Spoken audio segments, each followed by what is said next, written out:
the book of Esther is unique for a very distinct reason. Do any of you know what it is?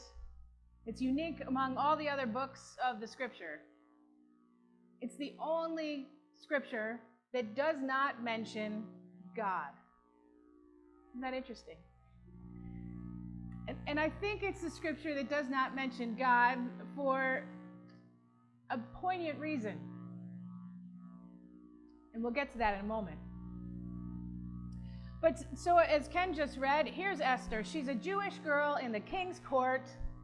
It's a very strange place for her to be. And this moment comes where a member of the king's cabinet, very highly ranking member, trusted by the king, has it in for the Jews, of which she is one. And when her uncle discovers what's about to be done, that Mordecai is going to have all the Jews annihilated, her uncle does what Jewish people do when they're grieving. He tears his clothes. He rolls himself in ashes, and he comes to the gate. He can come no further than the gate because in Jewish tradition, no one can pass the king's gate while they're in mourning. The king's home is a place for happiness and joy. But Esther takes notice of her uncle and his suffering, and she tries to find out what's going on.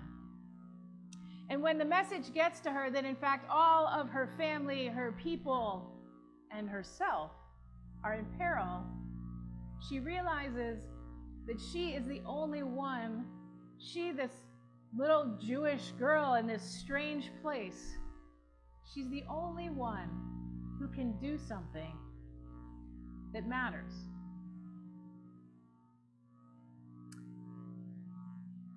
And the most interesting thing about this story is that unlike a lot of us in moments like that, when something happens and maybe we have an opportunity to do something, she doesn't think, is it really me? Right? Is someone else coming? Maybe somebody will come right up behind me. I'm not really prepared for this. I'm not equipped. I'm not certified. She just says, okay, everyone fast and pray with me because I'm going to try and do this thing. And everyone does. For 3 days, they fast and they pray. And she who's inside the gates knows that her family and her people outside the gates are doing this. The community gathers. And she takes her courage and she goes into the king's chamber where, as the scripture tells us, no one, not even the king's favorite wife, is allowed to go without an invitation. She knows that when she walks into the king's chamber, she is literally risking her head. But it's her people. It's her family. It's the right thing to do. And while she feels totally inadequate to do it, she knows her people are behind her, and she knows that they need her to do something. And so, by gosh, she does it. She goes into the king's chamber, and when everyone rises up in hubbub, the king, somehow, is he moved by the prayers of the people? Is he moved by the love that he has for her? Is he moved by the love that she has? Stepping into danger on behalf of, he doesn't know yet what, but he's moved. Somehow, the moment becomes one not of disaster, but of great transformation. And then the king does something else that's amazing. He listens to his wife.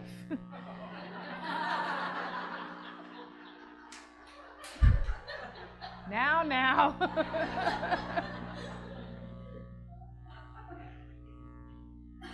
And he's horrified. Now, the king is not a Jew. The Jews are sort of an underclass in his kingdom. It's an anomaly that he has this beautiful Jewish woman in his harem, in his household. But his heart is moved, and he is horrified that Haman has this plan in place. And so the story continues on that Haman ends up hung on the gallows that Mordecai had built to hang the Jews. Right? So in the end, the Jews are saved because this young woman happened to be in the right place at the right time. But what we know in life, if we're honest with ourselves, is that there's no coincidence. There are no coincidences, are there? We are often in the right place at the right time because that's exactly where the universe aligned us to be. And sometimes we do what Esther did, right? Sometimes we do the small thing. Sometimes we let ourselves believe for just a second that maybe it really is me. And when we believe that and step forward in faith, miracles can happen, right? We just heard these stories of Columbus House. And Columbus House is dear to my heart too. My family's participated in Columbus House through our churches when I was a kid and on. And it's life transforming. And you know, when Jesus says in his ministry, go where the people are hurting, go where the hungry people are, go give a glass of water to someone who's thirsty, go visit someone in prison, go bring comfort to the widow. From a straight read perspective, well, of course, they need help, go help them. From a spiritual formation read, you go where people are hurting because then you are reminded of your own humanity. When someone who doesn't have a place to live comes back to you overflowing with such joy and gratitude because they've just received 2 green dish towels of their favorite color, that you are transformed, that you are reminded how powerful, how huge, how small, how humble, how transforming real human love can be. I told a story at the Thanksgiving service, and I'm going to tell it again, so I apologize to the choir and others who've heard it before, but it's one of those stories for me that is just, it transformed me. Because a woman who, by rights in society, should not have thought herself to be much of anything, she lived on the streets. She was tiny also. I mean, she was literally small. She sold flowers that she'd roll up in newspaper, in computer paper at little carnations, and she had a bundle of them. And we were in New Haven with my nephew, who was small at the time, and she came and asked us if we wanted a flower. And the flowers were $1. And so he said, sure. But then we realized we didn't have $1. And she said, it's okay, honey, it's a gift. And so he looked at her, and he took the flower. And what I said at the Thanksgiving service was, I think that what I saw in him when he took that was that he already knew that he had privilege, even though he was just a little guy. He already knew that he was more like the king in our story than he was like Esther. He knew that he had stuff that she didn't have, and she was giving him out of her essential poverty. She was giving him a gift. He who already had more than he needed. He somehow knew that as a little guy. And so he took the flower and he said thank you, and we went about our business, and we went in some shops and out of some shops, and eventually we came up with $1. And so we hit the sidewalk, and JJ had that $1, and he was looking. And we couldn't find her. For quite a while we didn't find her, and we finally gave up and went into another shop, and then when we came out, there she was. And so he made a beeline, and he had that $1 in his chubby little hands. And when he got to her, he held it out. And she turned and said, oh, honey, I told you, that was a gift. Now, JJ's got this $1, and he's thinking about this. And he's looking at her, and he says, can I buy one for my brother? And she says, sure, of course. And so she takes the dollar and he chooses a flower, and he's got his 2 flowers, and he's standing there and he looks up and she says, now, honey, you take those flowers and you make sure that when you go home, you put them in water. Not everybody does that. A lot of people just throw them away, but not you. You give them a chance. So he says, okay. We usher him down the street, hop in the car, buckle him in the back, pull out, head for 95. And I turned around, my mom was driving. I turned around and I said, Jay, why do you think she said that to you about the flowers? And JJ says, he's quiet for a minute. And then he says, because she's just like the flower. Right?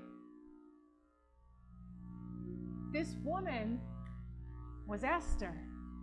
She knew that she was in a moment that maybe she didn't have a lot of value by other people's perspectives, but she knew who she was. And she taught a little boy and his aunt and his grandmother about empathy and compassion and human dignity and love. The gratitude I have carried for that woman, it has shaped my life since then. And she stands in that line of Esther's, of the woman who fished Moses in the basket out of the river. She was a servant, but she knew there was something here. Of Mary, the mother of Jesus, who was a maiden from a backwater and who said, okay, God, let it be with me as you have said. Maybe something amazing can come. And then she taught Jesus to pray, right? So that when he ends up on the day of his crucifixion, when he speaks to God, he says the words of his mother from that backwater. God, take this cup from me, but if not, let it be with me as you have said. And now it's our turn to decide whether we believe that we are enough, that all of us have the potential to do small things with great love, that we might really be exactly who God made us to be, in all of our weird, quirky brokennesses, and all of our inappropriate histories, and all of the things that we hope no one knows about us, or that keep us up in the middle of the night, right? We get to decide whether with all of those so-called imperfections, whether we really are willing to believe that we are no less than Esther, than Mary, than the woman selling carnations to my nephew, than God created us each to be for such a time as this. It doesn't have to be a great thing to which we're called. It could be buying 2 green hand towels with an open heart and a belief in miracles. Thanks be to God.